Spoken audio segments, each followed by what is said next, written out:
I want to give you an update on a new strategy that I have for my portfolio, and it's called the Strangle. The Strangle is where you sell a put and then you sell a call at the same time, and you're expecting the price to stay within that range over a period of time. And then throughout that time, you can make adjustments as the price changes. Let's take a look at some examples and the open positions that I've got right now. All right, so you can see right here, I've got my put that I'm selling around $49.50, and then I've got the call that I'm selling around $53.50, and the price is floating in the middle. The expected move here is in the orange. You can see that that has contracted a little bit since I've been in the position. Typically, I'm selling these calls and puts at the edge of those. It's a 20 delta. I'm putting on those trades and I'm expecting the price to stay within that range. I'm anticipating the implied volatility to contract, to go down, so the option prices go down. And I'm also expecting theta. So that's the time decay of these options. I'm collecting money throughout time as the option decays. The other way is through adjustments. So if we click the analysis tab here, we can see the price of my options, and then we can see what the strategy actually looks like. So you can see I'm kind of strangling the price here. And I think that's probably why they call it a strangle, is that I expect it to stay within this move. So I'm trying to strangle it in that position. So that's the strangle there. That's the look. And as long as I'm within this range, then at expiration, I'm going to be seeing my profit. But my strategy doesn't end at expiration. I'm looking to place a trade around 45 days to expiration and then manage or adjust by 21 days.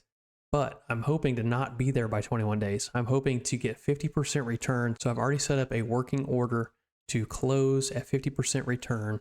You can check out this video right here if you're wanting to find out how you can place an order at 50% return. So the Strangle is very similar to an iron condor. The difference is it doesn't have the wings. So I'm not buying any puts or calls to cover my position on the tail ends. My loss can be infinity if the price dropped all the way down to zero. Now, that's the same risk you have when it comes to buying a stock as well. Also, on the upside, I can lose money if it goes up really fast. So what do I do to make those adjustments to try to offset that risk, not having a defined risk management system here? Let's do an example here. Let's say that the price goes up very quickly. It goes up to 54.60. I'm now in the red at expiration. It's outside of my move. My call is in the money at this point, right? I take my put that I'm selling and I adjust it up, and I'm following that price as it goes up, and I'm collecting premium as it goes up.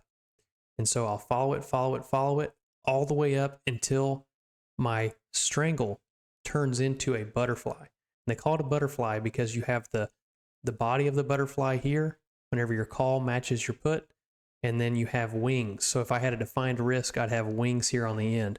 But what I do with this strategy, though, is that I take the put, and as soon as it matches my call, then my next move is to buy the guts of the butterfly, right? Close out my position of my calls and my puts, and then I sell wings again. So I reposition that strangle on the ends at a new price. So my goal is to always follow the current price and to make those adjustments as the price moves. So even though my profit is in between the put and the call, I can make adjustments to those as the price changes and collect premium along the way. So the reason why you want to use an iron condor instead of a strangle is if you have a small account and you're trading something that is very large in value. You want to be able to offset that risk and define it by doing a wide iron condor. This would be similar to a strangle. You're just able to adjust your buying power reduction using that iron condor. If you're able to trade something like a Micro E-mini S&P 500 on futures, which is something that I'm doing, you're able to do these strangles without having to cover. So I'm not having to buy any calls or puts. I can do a strangle just like normal with a small value using the micros. I'm going to continue to put on the strangle of the Micro E-mini S&P 500 futures whenever I have a 45 days to expiration and whenever I have enough cash available. So far, the position is working very well. It's very smooth.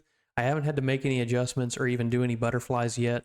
So we'll see how that goes, and I'll keep you updated as time flies. I'm a new options trader. I'm looking to get a 50% return by the end of the year. I'm trying different strategies as I learn and as I grow.